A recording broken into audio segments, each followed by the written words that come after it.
Me desempeño como editor general de Gestión Pública y Control del Grupo Gaceta Jurídica y junto al profe Blado tenemos este espacio denominado Conversatorio sobre Modernidad, donde buscamos brindarles un alcance de lo que es la gestión pública y la modernización del Estado.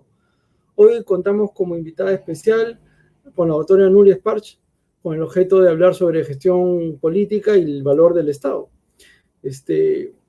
Nuestro profe Blado se estará incorporando en breves minutos. Mientras tanto, paso a presentar a nuestra invitada, la notoria Nuria Sparch, abogada de la PUC con maestría en Administración Pública de Maxwell School of Citizenship and Public Affairs de la Universidad de Syracuse, ex ministra de Defensa, ex viceministra de Recursos para la Defensa del Ministerio de Defensa, fue presidenta ejecutiva de Servir, desempeñó cargos de jefe de gabinete del Viceministerio del Interior, Secretaría General del Ministerio de Agricultura, Ministerio de la Mujer, Poblaciones Vulnerables o Desarrollo Social, trabajo en promoción del empleo, docente, de posgrado, consultor en entidades públicas y privadas, en fin, una rica experiencia en gestión pública. Y Nuria, es un placer tenerte con nosotros. ¿Cómo estás? Buenas tardes.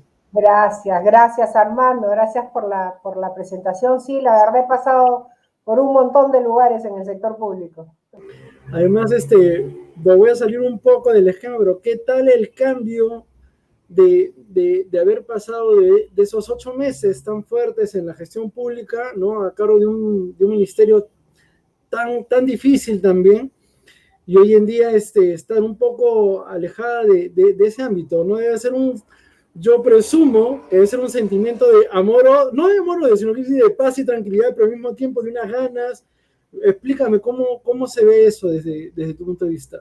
Bueno, ya me ha pasado varias veces que me he tenido que desenchufar del sector público y armar otras cosas, pero los primeros días debo confesar que dormí muchísimo, porque no dormía nada, así que pasé un par de semanas durmiendo un poco más que el promedio, pero luego de eso estoy otra vez activa, estoy haciendo consultorías bastantes en varios temas, y entonces estoy, digamos, igual conectada todo el día. Y con la pandemia, obviamente, también la manera como se trabajaba en los ministerios era diferente, ¿no? Porque la gran mayoría de personas estaba en remoto. Entonces yo misma me acostumbré a trabajar en remoto en el ministerio. Así que ahora esa es la parte, digamos, que extraño, que no se hace extrañar, salvo la que sí, viajar, ir por aquí para allá, ir a las dependencias, a las bases, ¿no? Que eso es parte del trabajo que uno tiene que hacer. Además, no es lo mismo estar en consultorías, que nos ha tocado, y estar en la gestión pública. Todo el mundo cree, los que no han estado en gestión pública tienen el concepto del antiguo funcionario público, ¿no? De la administración pública de los 80 o de los 70, pero ha sido un cambio muy radical, ¿no?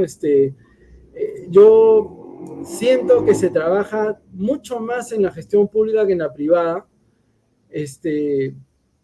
porque los que tienen el concepto de servidor público no es mucho más fuerte que la camiseta que te puedes poner de una empresa. Esa es mi visión, por lo menos, ¿no? Y mi sentir. Yo imagino que a los servidores les pasa algo muy parecido. Nunca acabas. Y lo peor de caso es que no puedes cerrar y decir, mañana lo veo, porque el problema es hoy, ¿no? Y la carencia del servicio es hoy, ¿no? Entonces... Bueno, otra cosa, permíteme que te interrumpa otra cosa. Hola, Blado. Blado. ¿Cómo estás? ¿Qué tal? Qué ¿Cómo bueno está? verte. Igual. Bueno, le iba a contar a Armando que una de las cosas que yo sí noto en la diferencia entre público y privado, porque he trabajado en los dos, es que en el sector privado, digamos, el mundo gira en torno a la empresa, ¿no? Es decir, estoy alrededor de mi ombligo, ¿no? Entonces, mi problema, si soy la empresa, me invento, de producción de plásticos, entonces todo lo que tiene que ver con regulación del plástico, disposición del plástico, en fin, es mi mundo.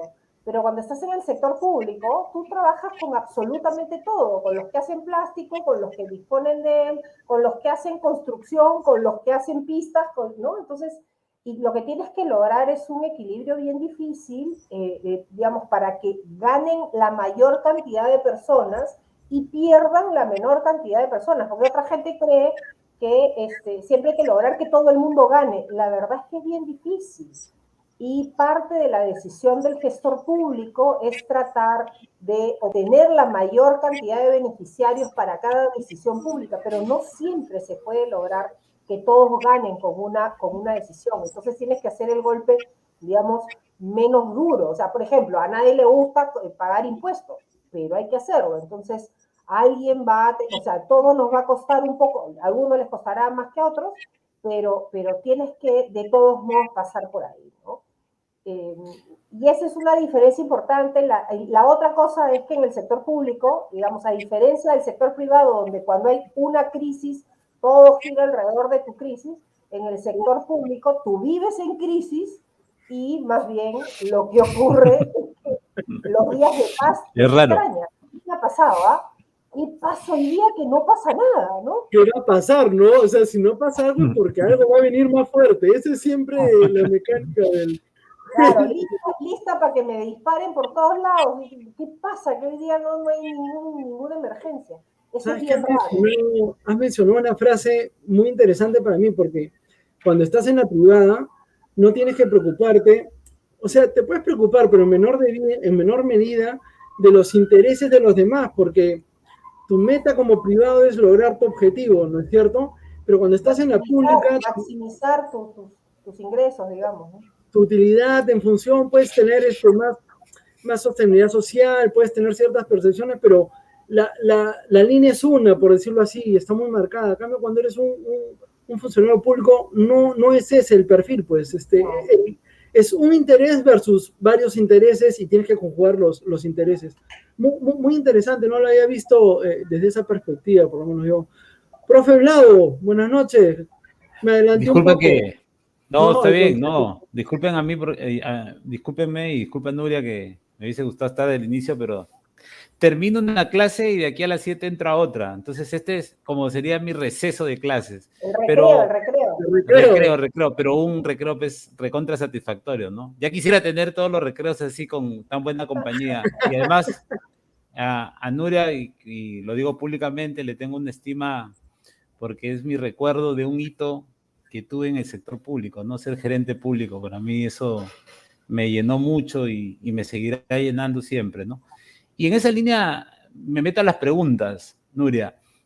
¿Cuál consideras que es la agenda en este contexto de pandemia y post-pandemia que vamos a tener en el sector público, en esa lógica visionaria que siempre tienes de la gestión pública? ¿Qué nos podrías comentar ahí? Mira, justo me has hecho, ahora que me hacías esta pregunta que es recontra grande, lo primero que pensé es, oye, esto se parece a la entrada que le di a un artículo que está publicado en un libro que sacó Gaceta Jurídica, ¿no?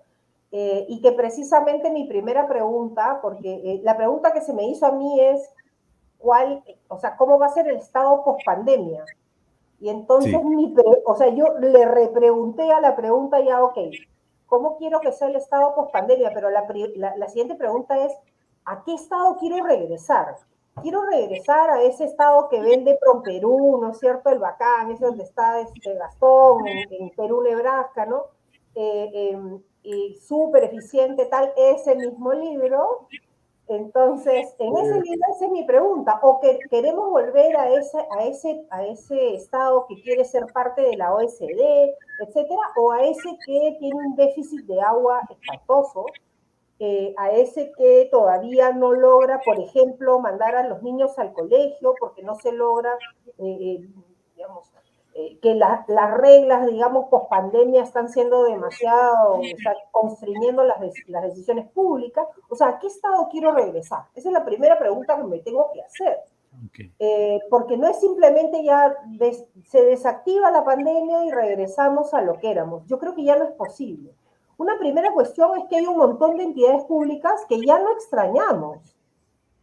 Durante los primeros meses de la pandemia se apagaron un montón de entidades públicas y yo no sé ustedes, pero yo no las extrañé y no pasó nada. Nada. Entonces, una primera pregunta, o sea, una pregunta que nos tenemos que hacer es, ok, ¿y necesitamos todo ese estado prepandemia? Luego tenemos que preguntarnos si estamos preparados para un Estado así como estamos conversando en este momento. Una de las cosas que más me llamaba, digamos, yo he regresado al Estado para ser ministra de Defensa después de casi 10 años o 12 años afuera, ¿no? 10 años afuera. Entonces, claro, he regresado a una oficina pública donde me comunicaba con la gente por Zoom. Entonces, tú dices, bueno, necesito tanto ministerio. Si en verdad no necesito a todas las personas, las 800 o 1200 personas, las necesito aquí sentadas. Digamos, ¿qué plataforma tenemos que utilizar para hacer un Estado más eficiente? Y no significa que no regresemos a trabajar en físico, sino en verdad ya será necesario. Yo creo que hay un montón de preguntas que tenemos que hacernos y que la pandemia era, porque yo creo que ya la estamos dejando atrás, era el momento para empezar a discutir estos temas. Y creo que en el Perú por lo menos se nos está pasando el tren, porque claro, estamos tan concentrados en el rollo político que no, digamos, y en no reconocer al otro como un sujeto de opinión, ¿no? Que estamos perdiendo de vista lo importante, que es, oye, una vez que se apague la luz roja de la pandemia, entonces, ¿qué sigue? ¿Vamos a hacer la misma cosa que éramos antes? No creo. No creo. Hemos avanzado en telemedicina, hemos avanzado, por ejemplo, una de las cosas que yo escribí en ese artículo era, ojalá que no se deshaga el avance de las mesas de partes virtuales. Cuando claro, se reactivaron las instituciones públicas, yo en esa época hubo un periodo de tiempo en que las entidades públicas comenzaron a atender. Y yo en ese momento estaba haciendo consultorías, me acuerdo, y pasé de entregar todo por mesa de partes de manera virtual, de una manera muy sencilla, a que me volvieran a pedir sello y firma en cada página, cuando hacía una semana que me lo habían pedido virtual. Entonces, yo creo que tenemos que entender que la pandemia ha sido disruptiva por completo, ha sido disruptiva no solamente en nuestras vidas, digamos, como familias, como personas, hemos perdido a tantos peruanos, pero también en nuestras instituciones, y en las instituciones públicas probablemente más que ninguna, porque ha sido el sector público el que ha contestado masivamente a la pandemia, ¿no? Ha sido el Estado, a través del Ministerio de Salud, de las Fuerzas Armadas, de la Policía, de Salud, en fin. Allí ha estado concentrada la respuesta a la pandemia. Entonces, el Estado nunca se apagó, pero sí hemos dejado de pensar en nosotros mismos y en ver cómo vamos a enfrentar el futuro, ¿no? Dale, hermano. Hay un par de temas que me llamó la atención. Hay un par de artículos que leí. En uno cuestionaban, no cuestionaban, sino decían el trabajo remoto. Lo que ha permitido es que las instituciones del Estado podrían evaluarse presupuestalmente si es necesario tener la cantidad de edificios que tienen y poder trabajar de manera diferente. Y ese dinero que se ahorra, ¿dónde se podría meter, por ejemplo, no? En el artículo que tú mencionas que hiciste para el libro que sacamos en Gestión Pública y Control, que se llamaba Buen Gobierno y Mejor Gestión, que estabas tú, Mayén, Blado también escribió, y mucha gente más, un excelente libro que recomiendo desde acá. Tú abordaste 4 temas, ¿no? Y claro, estamos hablando de enero de este año, cuando se trabajaron entre noviembre y enero, porque es entre que se escribe y se edita y se publica. Uh-huh. Pero hablamos de ciencia, tecnología e innovación. Hablamos de educación, desarrollo social y salud, si mi memoria no me está fallando. Eran 4 puntos ejes sobre los cuales trabajaste. Y para ser sincero, los 4 puntos ejes sobre la mayoría de personas que estaban trabajando. O sea, era evidente, la carne iba por ahí, ¿no? La forma, cómo se trabajaba, sí podía ser diferente, podía haber diferentes propuestas.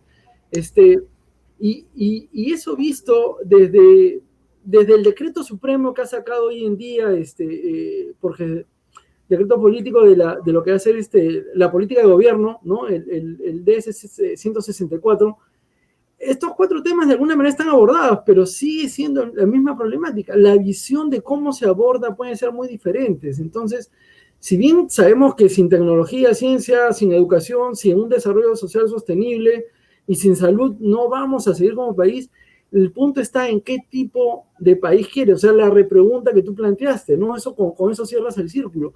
Y ahí es donde no nos ponemos de acuerdo como políticos, como gestores, como ciudadanos, y de ahí mi repregunta, y creo que me salgo un poco del esquema, es ¿qué hacer para para llegar a ponernos de acuerdo, ¿no? Eso es lo que yo siempre, es lo que estoy viendo que no nos deja caminar como gestores también, porque tenemos cada 3 meses o 6 meses que reordenar nuestro esquema porque viene una nueva autoridad con nuevos planteamientos y no tenemos una guía que nos encamine, ¿no?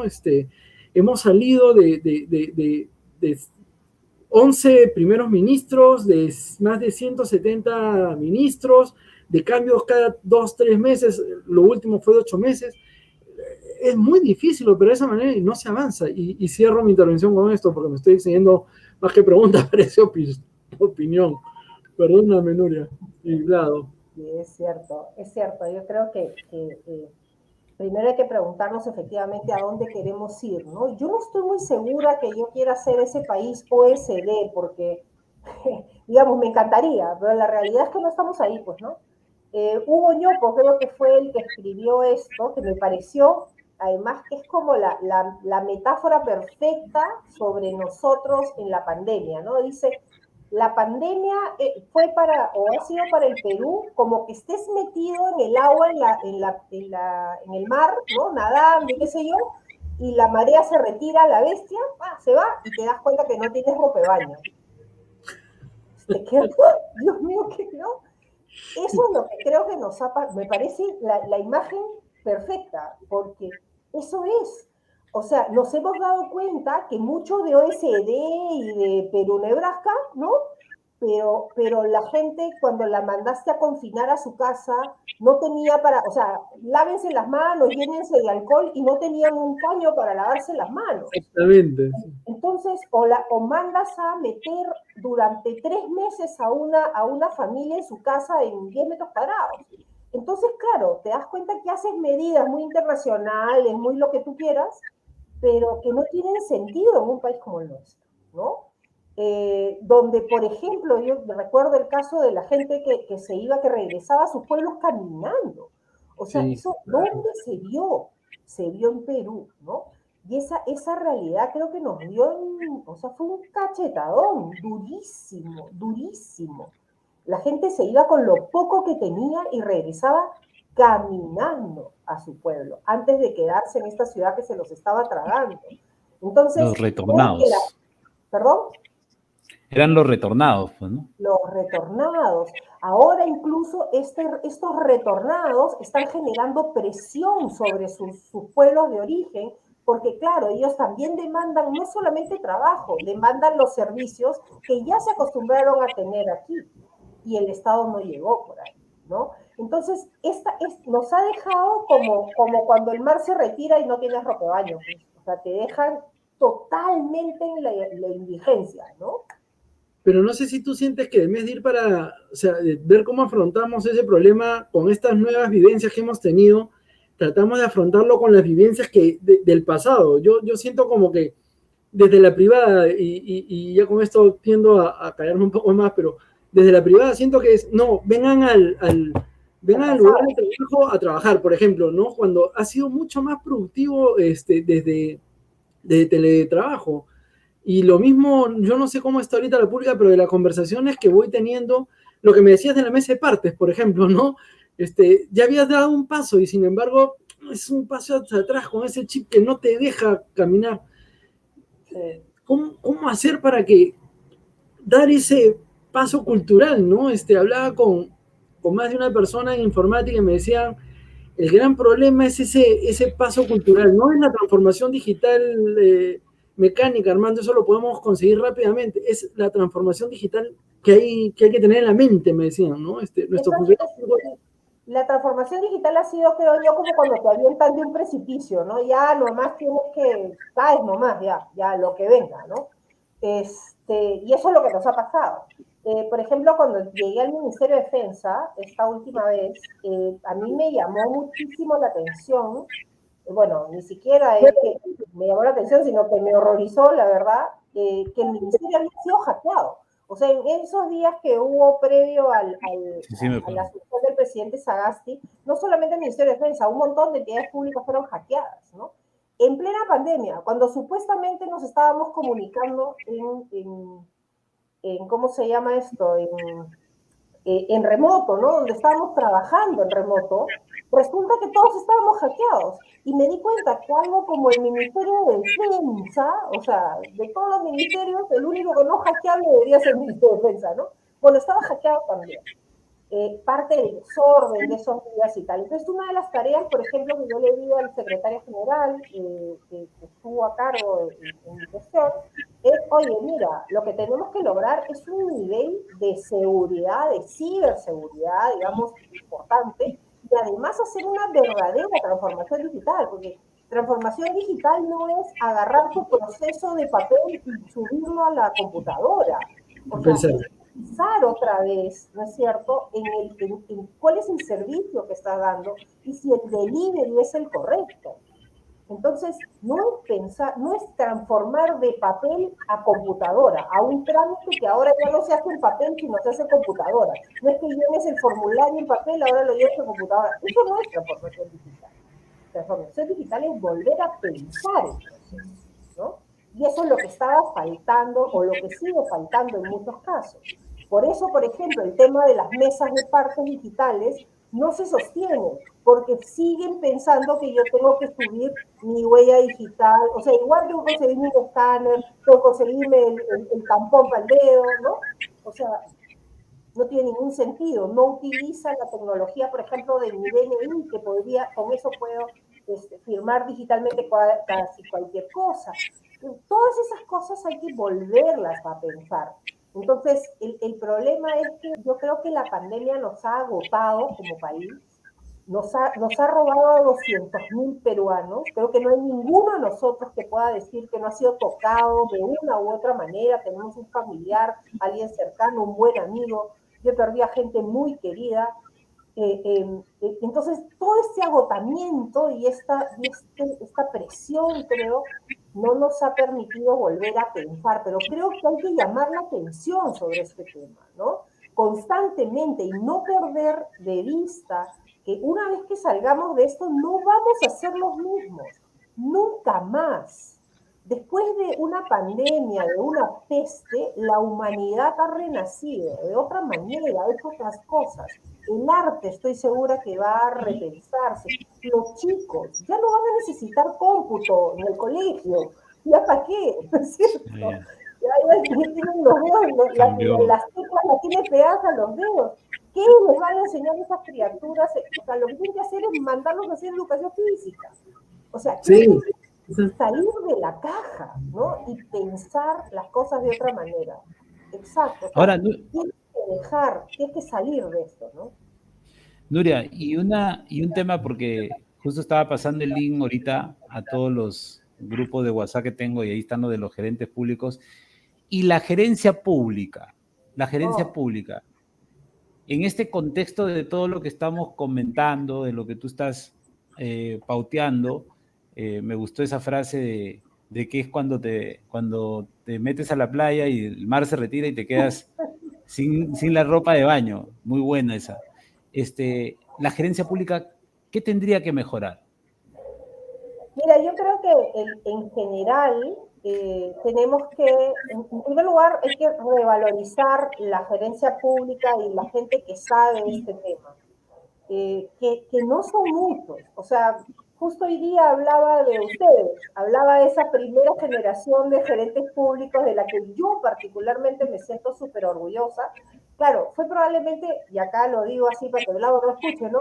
Pero probablemente fue una de las selecciones de personal más caras del mundo, porque fue perfecta, perfecta. O sea, fue tan buena que fue carísima y muy complicada. Duró 10 días. Durante 10 días los vimos 24 horas, los teníamos bajo cámaras 24 horas. Entonces, claro, conocíamos perfectamente todos los ángulos. Las personas, digamos, si es que escuchaban al otro, si escuchaban opiniones, si eran capaces de transferir conocimiento, o si solo estaban buscando brillar ellos. O sea, los tuvimos 10 días bajo la lupa de las 6.000 personas que se presentaron a esa primera promoción, se eligió a 180 y de esos 180 quedaron 44. O sea, más filtrados ya ni el café gota a gota, ¿no? O sea, pasaron realmente poquititos. Entonces yo creo que en general las elecciones que se hicieron de gerentes públicos fueron bastante buenas, solamente por hablar en el tema de servir, ¿no? Creo que en el camino se ha ido perdiendo, primero, esta sensación de pertenencia, esta sensación de que eran la crema innata de la gerencia pública. Yo creo que les falta nuevamente recuperar eso de creerse que son realmente buenos, porque realmente lo son. Creo que han recibido muchos golpes en las gestiones donde fueron adscritos y luego posteriormente a esto, pero creo que ahora más que nunca, bueno, no sé si puedo decir esto, si es políticamente correcto, pero digamos, hoy día se cumplen 3 meses desde que el presidente Castillo asumió la oficina y, bueno, en fin, se han dado muchos cambios internos y qué sé yo, y ha tenido que hacer muchos cambios otra vez y otra vez y otra vez, porque a diferencia de lo que uno cree, uno debe saber muchas cosas para ser gerente público. En la gerencia privada se puede ser más intuitivo, porque finalmente si uno comete un error, el error le recae a la empresa nomás, y a lo más tendrá un efecto sobre su presupuesto de una empresa, pero un error en la gerencia pública le cuesta a todos los peruanos, ¿no? Le cuesta a un pueblo completo no tener agua potable o no acceder a una escuela. Entonces, creo que ser gerente público en el Perú es no solamente es un desafío, sino es una enorme responsabilidad, y creo que tienen que ser conscientes que en este momento en particular su contribución es bien importante. Estuve hablando hace unos días con la presidenta de Servir, hablándole justamente de esto, ¿no? Como que creo personalmente que hay que hacer algo para que este plan de inversiones nacional, de inversiones para la competitividad o de infraestructura para la competitividad, por ejemplo, que ha anunciado el presidente Castillo, que va a seguir apoyando, cuente con gerentes públicos para su implementación, por ejemplo, ¿no? Yo creo que eso sería un golazo, porque la infraestructura en general, la implementación es donde está el truco en todo, ¿no? Yo puedo escribir maravillas, pero en la implementación está todo. Y los gerentes públicos están entrenados para eso. Entonces creo que este es el momento de revalorizar este aporte que pueden hacer. Creo que hay que visibilizar más el hecho que ustedes digamos, son gente entrenada y que tiene todas las herramientas para poder enfrentar los desafíos de la gestión, pero además porque están en la capacidad de agregarle valor a los peruanos. Yo sé, todos los gobiernos, sin excepción, ahora estamos fijándonos en pero todos los gobiernos, sin excepción, ponen a su gente, todos. Así es. Y algunos son buenos, otros son malos y otros son pésimos, ¿no es cierto? Lo que hay que hacer es eliminar a los pésimos lo antes posible, tratar de sustituir a los malos y proteger a los buenos. Entonces, yo creo que hay que visibilizar que ustedes, las personas que tienen estas herramientas para ser gerentes públicos, deben quedar visibilizados de manera que también se eche mano de su experiencia, porque creo que el Estado como tal es un barco demasiado grande, es un buque gigante que tú no puedes hacer que de repente deje de hacer cosas, ¿no? Hay gente que está atemorizada, por ejemplo, yo tengo muchos amigos en el sector privado que viven paralizados, no, esto todo es una desgracia, un horror.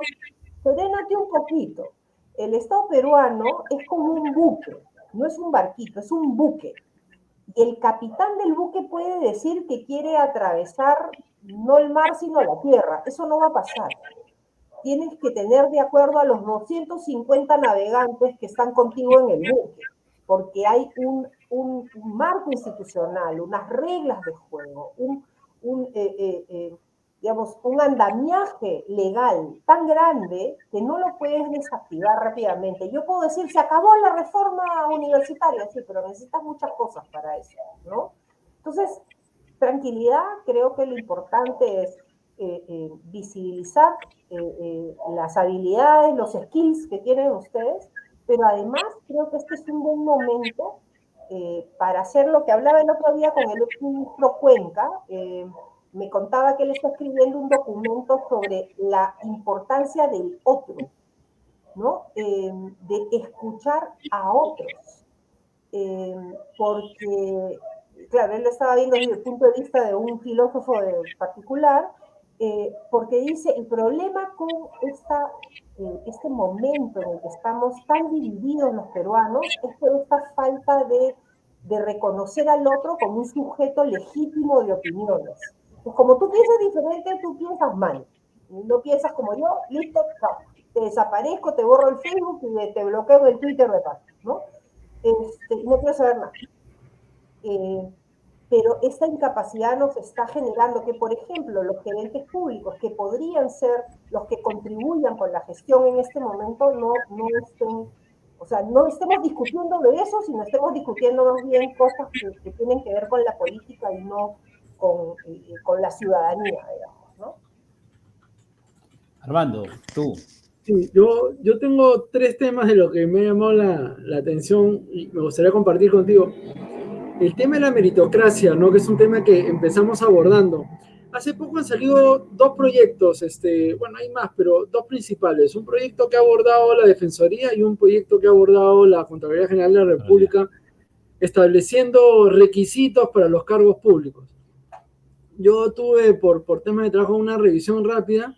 Y hay cargos que no los puedes poner requisitos. Por ejemplo, la Constitución te dice, los ministros tienen estos 3, estos 4 y no más. O sea, y de ahí para abajo, sí, si quieres, puedes poner otros. Pero para eso también tienes la ley servil, tienes el código de ética, tienes varias normas que ya te estructuraron el sistema y los requisitos que debe tener un funcionario público. Y a eso los perfiles del puesto, ¿no? Y todo lo demás, con lo cual yo no sé hasta qué punto esas normas tengan un sentido práctico para no seguir llenando de normas la gestión pública, que es otro gran tema también. Y hago un pequeño paréntesis. Y voy a poner nombres. En el gobierno de Vizcarra tú tenías exceso de producción de normas. Ya llegó un momento hasta que te confundías porque no sabías cuál aplicabas. Cada 3 días te la cambiaban. El funcionario público no quería aplicar una norma porque en 2 días se la cambiaban. Entonces él firmaba hoy día y en 3 días ya podía tener un problema, ¿no? Porque no había firmado su jefe, era todo un desbarajuste literalmente. Hoy en día, si uno revisa el peruano todos los días, como me toca a mí, no hay normas, no sale ni una. Entonces, yo no sé, y la gestión pública no puede estar desligada de normas, eso lo tengo clarísimo, es parte de la administración pública, porque el administrador público o el gestor público tiene que hacer lo que la norma le permite hacer, no como la privada, que es al revés. Y ahí también una diferencia en su gestión, ¿no? Cuando yo me preocupo de mis intereses y encima abierto con todo lo que pueda hacer, mientras que el funcionario público es los intereses del Estado, de todos nosotros, más lo que la norma me permite hacer. Entonces ahí tenemos 2 formas diferentes. Ese es un tema en cuanto a la meritocracia y esas 2, 3 cosas que le he metido al cóctel que sale de ahí, ¿no? Es más, y hago un hincapié chiquitito. Cuando hablabas de los cambios cada vez que hay un cambio ministerial o un cambio de gabinete, un cambio, bueno, y cambio de gobierno más abrupto, yo llevaba un registro de la cantidad de personas que iban nombrándose en esos procesos. No voy a decir números, pero de verdad cada vez que había un cambio de gabinete eran todos los ministros, y eso acompañaba como a 70, 80 personas de alta dirección. Ojo, no estoy hablando de los demás que puedan venir, solamente alta dirección. Entonces, yo me acuerdo de una anécdota, creo que ya le conté en un momento, pero para mí siempre me marcó, cuando estuve estudiando en España, justo yo entré con el cambio del PP y el PSOE, ¿no? El PSOE salía y entraba el PP, la izquierda salía del gobierno y entraba la derecha a gobernar España. Y yo a los funcionarios con los que estudiaba les decía, oye, lo lamento, pero ahorita te reubicas de una manera, ¿no? Y ellos me miraban y no me entendían. Y yo no entendía, yo tampoco quería ser muy explícito en lo que decía, evidentemente, ¿no? Sino, oye, ya saldrán nuevas cosas, tranquilo, algo así. Ellos me miraban como bicho raro y no me entendían. A los pocos días me di cuenta que no había ningún cambio, ¿no? En la gestión pública española cambia el 20% de toda la gestión pública nada más, y son los puestos de confianza, porque todos los demás son de carrera meritocrático, un examen, y porque no es costumbre cambiar. O sea, quieres cambiar todo el Estado, lo máximo que puedes cambiar es 20%. Y claro, sigue la historia de la institución, sigue los planteamientos hechos, siguen las gerencias, siguen las políticas institucionales. Eso no cambia porque cambia un ministro, un presidente, un director general, no cambia, eso sigue, porque todos tienen su trabajo para 5 años. Y en este caso me demostraron que no es de 5 años, es lo que toque el sistema. Esos dos puntos son para mí básicos para entender el sistema de la meritocracia y dónde creo yo que estamos o debemos ajustar ciertas pernos para llegar a tenerlas, ¿no? Porque Bueno, sin eso... una primera cosa que hay que hacer es proteger al servicio civil, porque yo creo que ha recibido tantos balazos que la verdad, digamos, hay un conocido de varios de ustedes, Juan Carlos Cortázar, que es un erudito, digamos, en estas cosas. Él tiene la teoría, él siempre dice que yo soy una positiva y que siempre veo el vaso medio lleno, pero él tiene la teoría que en el caso del servicio civil el vaso está roto. O sea, ya ni siquiera es que se pueda salvar, ¿no? Él cree que ya estamos en un caso de reversión de política, lo cual es grave, ¿no? Y sería lamentable. O sea, tal como están las cosas, la verdad es que es bien difícil, y requiere una voluntad política que en este momento no veo, mantener el servicio civil, porque como alguna vez creo que les comenté a los gerentes públicos cuando me reuní con ellos, en el servicio civil, a diferencia de otras reformas, no se inauguran placas. Entonces no tienes al presidente develando la placa, ¿no? Acá vengo en la placa, hoy día aplausos y no sé qué. No hay. Entonces es bien difícil mantener la voluntad política. Ahora, lo que dice del tema de la meritocracia y sobre este caso específico de la Contraloría y de la Defensoría, estoy completamente de acuerdo. O sea, hay cosas que no se pueden regular, nos puede molestar incluso que sea elegido A o B o C como presidente, como ministro o vicepresidente o quien sea, pero la norma dice con claridad, y es la Constitución, que simplemente se tienen que... Uy, hemos perdido a Armando, justo. Sí, ojalá. Ahorita se reconecta. No, la norma dice, justo estoy. Ajá. Bueno, decía que efectivamente es la Constitución la que te dice cuáles son los requisitos.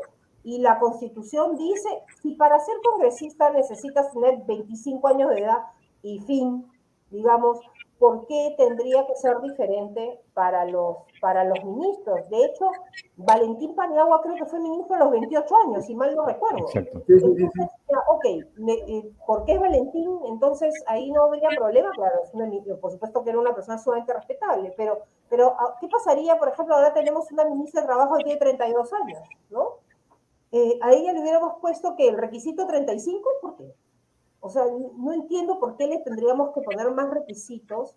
Lo que creo que y creo que para eso está precisamente el ejercicio de la ciudadanía. O sea, creo que lo que sí podemos hacer es la crítica.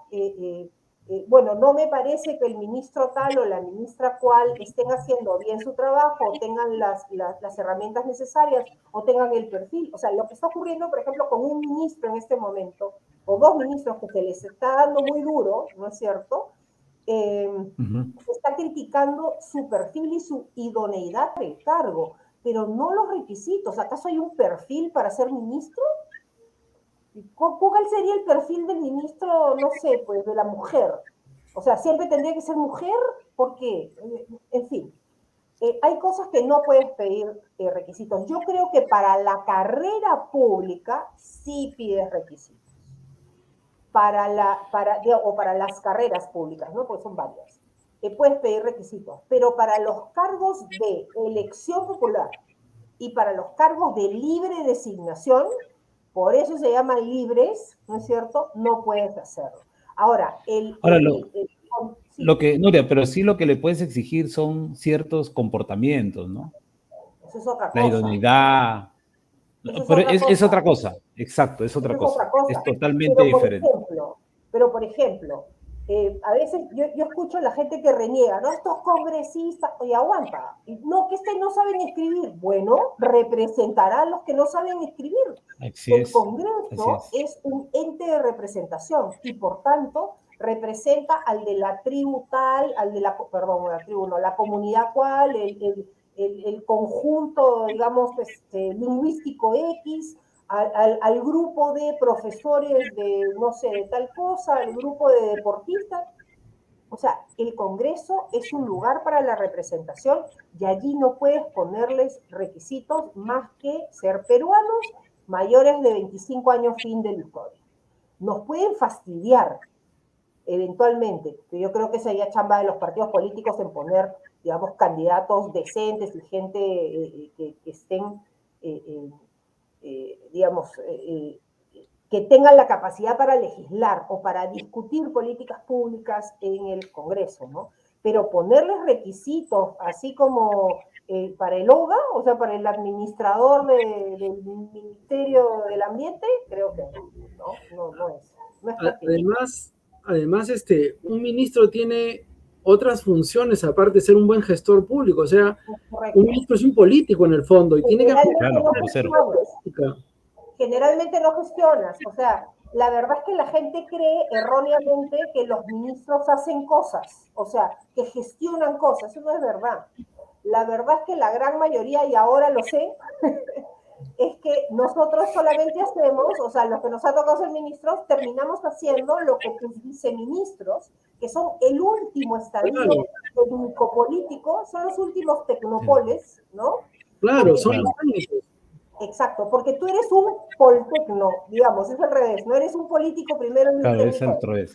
Porque tú vas a ser, bueno, tú no, pero el ministro debería ser, o una de sus funciones, mejor dicho, es ser un pararrayo antes de llegar al presidente en determinado ámbito de gestión. Es decir, él debe ver no solamente la parte técnica que está asesorado por sus dos viceministros o el viceministro que le corresponda, sino al mismo tiempo tiene que ver cómo comunicacionalmente, variables que están en otros ministerios que pueden dar para llevar cierta causa y no generar conflictos. Al contrario, mantener o transformar los conflictos en otra gestión, en otra posición.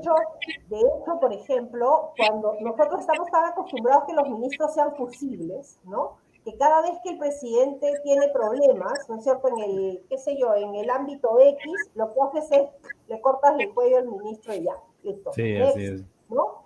Eso no pasa en otros países. O sea, el caso que ponías en España, por ejemplo, el ministro Narcís Serra fue ministro 13 años, fue ministro de Defensa 13 años y pasó no solamente varios gobiernos, sino además varios partidos. Así es. Y este señor tuvo la responsabilidad de convertir España en un país OTAN. Entonces, sí, claro. Además te cuento otra, porque encontré, para esa fecha yo estuve redactando un artículo, pero encontré un artículo muy bonito que lo pueden encontrar en internet donde decía, ¿qué se requiere para ser ministro? No me acuerdo ahorita el autor, pero está en es español, porque habla de qué se requiere para ser ministro español, ¿no? Y no hablaba de estudios ni nada de eso, ¿no? Decía conocimiento político, manejo de los sectores. Claro, no puedo sacar, por ejemplo, un transportista y meterlo, yo qué sé, ministro de Vivienda y Construcción, por decirlo así, ¿no? Pero ese sindicalista, en tema de transporte, conoce de cierta manera el sector de transportes.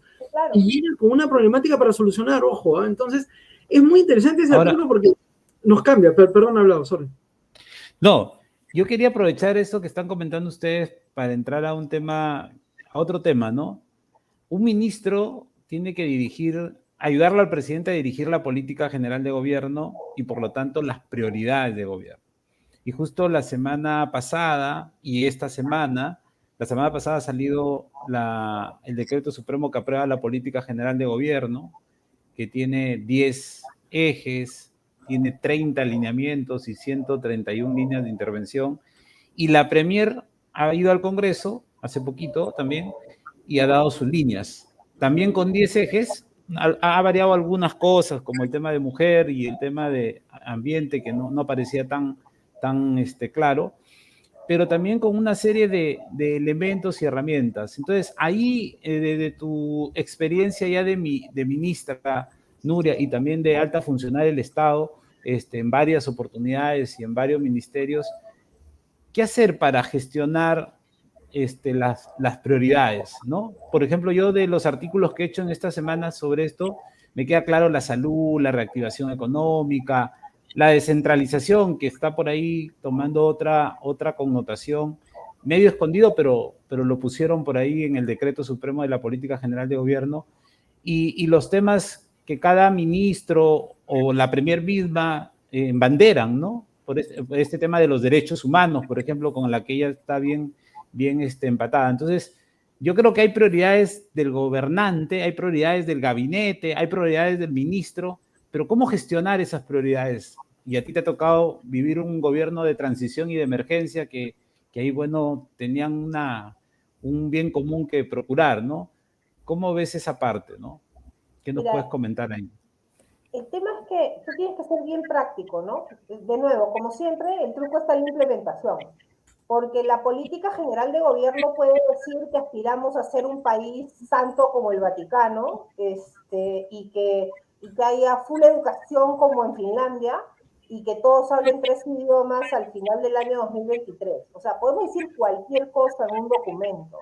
Lo importante es cómo lo llevas a la realidad. Entonces, yo creo que lo que hay que hacer siempre es, más que mirar cosas tan genéricas, yo creo que hay que ir a lo práctico. O sea, ¿qué es lo que sí se puede hacer, no?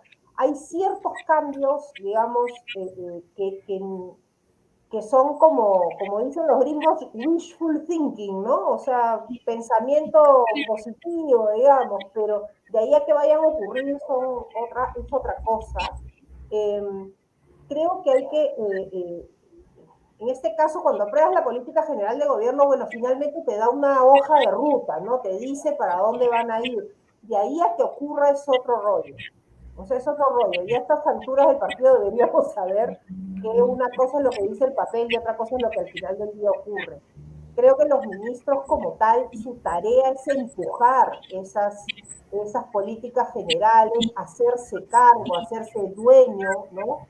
Como dice la teoría, hacerse un champion de una política pública o varias y hacerla avanzar. Pero la realidad es que en el camino te van generando, o sea, lo que hablamos al inicio, o sea, en el Estado vives en emergencia, y ahora sumada la pandemia, ya olvídate, ¿no? Tienes ya todos los ingredientes que explotar, pero creo que ese es el trabajo, o sea, el trabajo es tratar de no perder el norte.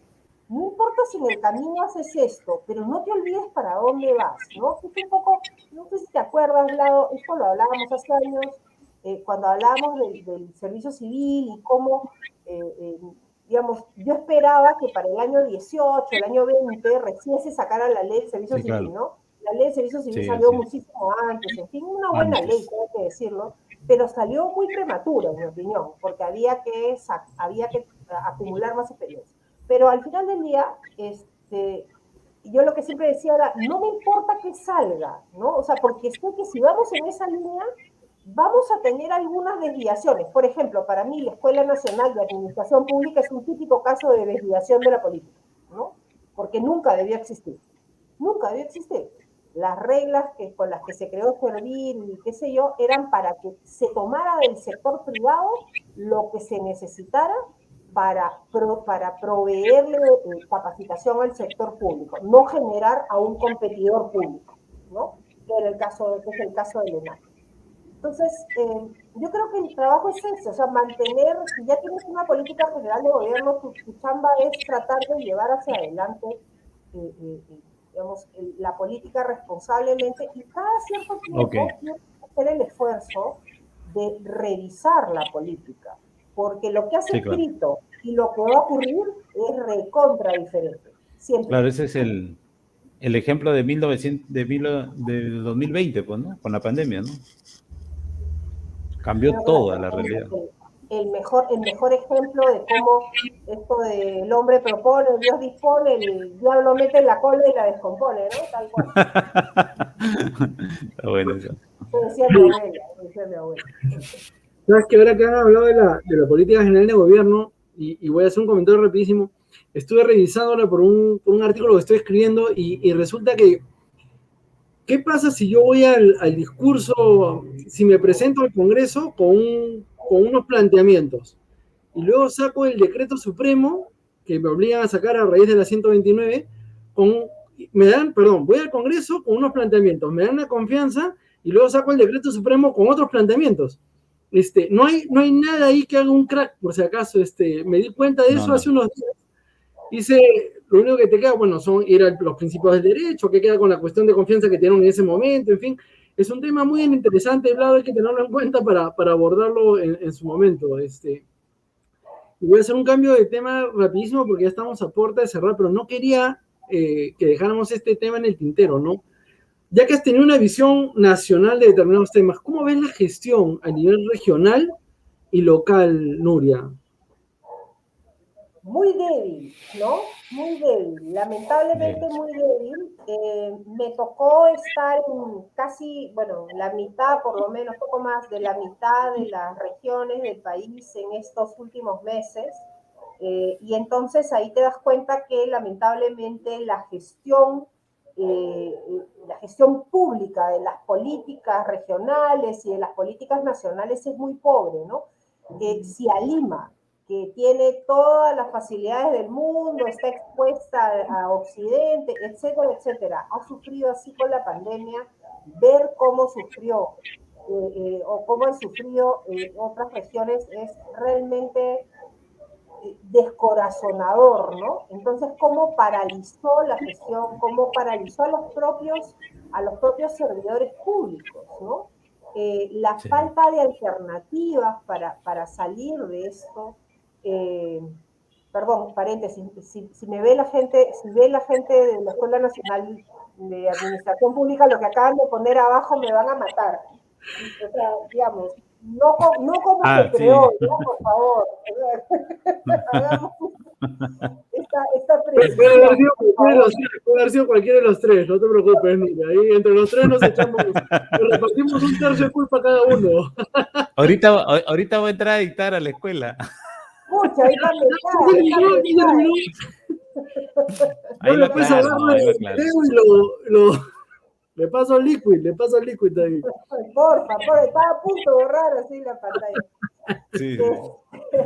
Bueno, te decía que yo he visto lamentablemente muchos, en términos de gestión, lamentablemente, si Lima la ha pasado difícil, en regiones ha sido aún peor. Yo creo que los ciudadanos no han tenido la oportunidad de poder acercarse a sus instituciones públicas y obtener algún servicio en año y medio, ¿no? Por las razones que sean, porque son más pequeñitas, porque no tenían todos los servicios. Entonces creo que ahí se ha sentido aún más fuerte digamos, esta falta de capacidad de gestión de muchas regiones, ¿no? Y en las localidades más pequeñas, aún peor, ¿no? Aún peor. ¿Sabes que me ha llegado un artículo ayer o anteayer de José Villena hablando de lo que son gobiernos locales y cómo se está entregando para las próximas elecciones, que va a salir en noviembre de Revista de Gestión Pública y de Control? Me impresionó sobremanera la cantidad de data que presenta y el estado financiero, económico, de gestión que se están quedando los gobiernos distritales y municipales. Realmente es muy fuerte. Muchos han aplicado determinadas leyes especiales que les han permitido financiarse. Los forados que se están quedando son muy difíciles. Por otro lado, tuve oportunidad de hablar con unas personas muy metidas en inversión pública y les decía, ¿qué necesitamos para que especialistas en Invierte P, por ejemplo, vayan y saquen proyectos en las regiones? Porque necesitamos proyectos para la reactivación económica. Y me decían, es que el problema está en que no, o sea, acá me pagan, por decirte, 10.000, 12.000 soles por ser especialista en Invierte P para llegar a proyectos, y los gobiernos distritales, los gobiernos regionales no me pueden pasar. El gobierno regional 7.000 y el gobierno distrital 5.000. O sea, no llego, Armando, por más buen rollo que tengo carga familiar que no me permite ir, ¿no? Hay un programa, me dice, que subvenciona cierta parte, pero el programa dura un tiempo de meses y te puedes quedar, el proyecto no lo acabas si está fuera del proyecto, ¿no? Entonces, es todo un círculo ahí. Pero eso hacía servir, Armando. O sea, precisamente esa era la gracia de servir, ¿no es cierto? Que los gerentes públicos eran asignados al pueblo de este tamaño, no importa, pero Servir le pagaba la diferencia. O sea, el pueblo ponía 500 soles y Servir ponía 12.500 para llegar a 13, ¿no? O sea, sí se podía. De hecho, todavía las reglas están ahí, se pueden utilizar. Entonces, para este problema que tú señalas, por ejemplo, ¿cuál es lo que yo creo que hay que hacer? ¿Qué es lo que les dije al inicio? Creo que, por ejemplo, y esa es una idea que le regalo al gobierno y a quien esté ahí escuchando, o sea, el Programa Nacional de Infraestructura para la Competitividad tiene que ir, el proyecto, digamos que el proyecto es, no sé, agua para Puno, ¿ok? El proyecto Agua para Puno llega a Puno con el gerente público, el profesor Blau y la profesora Nuria. Llega, ¿no? Entonces, no solamente llega el proyecto, llega la gestión con el proyecto.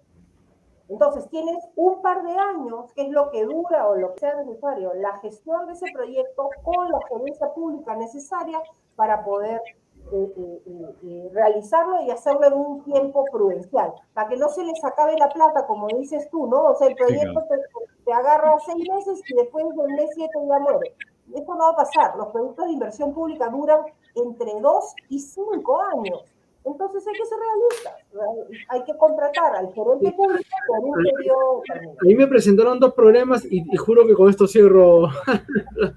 2 problemas más me presentaron que fue, una es que no permiten, o sea, mejor dicho, no hay una aceptación, no hay una abierta aceptación al funcionario que viene, ¿no? No se le invita a todas las reuniones que debería invitarse, por decirte así, no tiene una presencia, no hay apoyo político del alcalde, es más, hay cierto recelo porque evidentemente gana más hasta que el alcalde, ¿no? Y eso es un chip que todavía no llegamos a sacar, ¿no? Y a veces no lo quieren o rechazan, le hacen la vida imposible, entonces no es solamente un tema económico también, ¿no? Cierto, pero yo sé que tenemos poquísimo tiempo, pero Blau se debe acordar que cuando fuimos al gobierno regional de Apurímac, con la primera generación de gerentes públicos, le pusieron a los gerentes públicos, yo llegué con 7 gerentes públicos, le pusieron los galácticos, como si fueran jugadores del Real Madrid, ¿no es cierto? Entonces, sí. Claro, hubo la conferencia de prensa más larga de mi existencia, duró 4 horas, creo que eran 8 periodistas, pero hicieron 120 preguntas cada uno. Les sacaron la mugre a los gerentes públicos, les preguntaron hasta de dónde era el DNI de su tatarabuela, y aún así les sacaron la mugre en todos los periódicos locales. Pasaron 3 meses y Apurímac pasó de ser el 24 en el ranking de ejecución, un mes más tarde los gerentes públicos pasaron al lugar 7 en ejecución de inversiones, y al cabo del segundo mes estaban en el lugar 3 de ejecución de inversiones. Yo le dije, ya relájense, porque al paso que van a mejorar hasta el mes, así que serenos nomás. Entonces, la gente necesitamos aceptarlos con el tiempo. Una de las características de un gerente público es que no se deja vencer porque no me agarreo ni se me resiente, pues, ¿no? O sea, esa es parte justamente de ese perfil de alguien que tiene la fuerza para trabajar en el Estado en situación difícil, ¿no? Nuria, una última pregunta. Hemos hablado, creo que como dice Armando, de varios niveles, ¿no? Pero si le tendrías que dar un mensaje al servidor público, que sé que antes que hayas estado en servir siempre te ha motivado por donde has estado y he tenido la oportunidad de estar en esos sitios también alguna vez, la gente, el servidor público, ¿no? Ese 276, ese 728, ese CAS, esa orden de servicio que se saca el ancho todos los días ahí, ¿qué les podemos decir a ellos después de todos estos aspectos que hemos comentado y también de lo que han pasado y lo que se viene, ¿no? Porque de todas maneras hay que seguir reactivando la economía, mejorar el sistema de salud, la educación, luchar contra la vulnerabilidad social que se están dando, y se va a hacer nuevamente desde el Estado, ¿no? No hay otro sitio a donde ir, y ahí nos vamos a encontrar con los servidores públicos. Tu mensaje final para ellos. Que no se olviden que cada día que trabajan, le cambian la vida a alguien. Yo creo que eso es lo que nos falta muchas veces darnos cuenta, que cada día le cambiamos la vida a alguien. Ese que está trabajando en el Programa Nacional de Agua, no sé qué, está haciendo que mañana alguien, uno, no importa si no logra llegar a los 10 millones que tiene que llegar, pero uno por lo menos va a tener agua mañana. Ese servidor público, ese maestro que está ahorita en remoto, que está difícil, igual le está cambiando la vida a mi sobrino de 8 años, o de 6 años que está aprendiendo a leer, y esa persona que está en el Ministerio de Vivienda y me está recibiendo documentos por la mesa de partes, está ayudando a transformar digitalmente su entidad. Entonces, yo creo que lo que necesitamos es que no se olviden que con su trabajo cada día transforman el Estado y hacen que alguien reciba, aunque sea un poquito más que tuvo el día anterior. Entonces, yo creo que eso sería, esta es la sensación que a mí siempre me ha gustado de ser servidor público. En el sector privado, yo te digo, haces más rico a alguien, ¿no? Pero en el sector público lo que estás haciendo es cambiarle la vida a la gente. Y si te levantas todos los días pensando un día, voy a seguir cambiándole la vida a la gente, creo que eso es un aliciente suficiente, ¿no? Gracias, Nuria, de verdad, muchas gracias. Gracias. Lado, salvamos. Porque sé que tienes que ir a clase. Entonces, al ENAP. Sí, ya arranca. Así que, Nuria, unas palabras el comentario fue por el modelo. ¿no? Perdón. Sí. No, el comentario fue más por el modelo, ¿no? El modelo no se debió centrarse porque... Pero bueno, ya son cosas del Orinoco. A veces. Eso es parte de la implementación, que a veces tú decides cómo va en la línea y para lograr el bien jurídico mayor tienes que dar una pequeña curva. Y eso fue. ¿Quieres sacar la ley del servicio civil? Ningún problema, pero con Escuela Nacional de Administración Pública. Esa fue la tranza. Pero no se perdió la ruta, ¿no? Eso fue. Así es. Bueno, amigos, Nuria. Esa sí queda. Esa sí queda. Bueno, yo les quiero agradecer a ambos.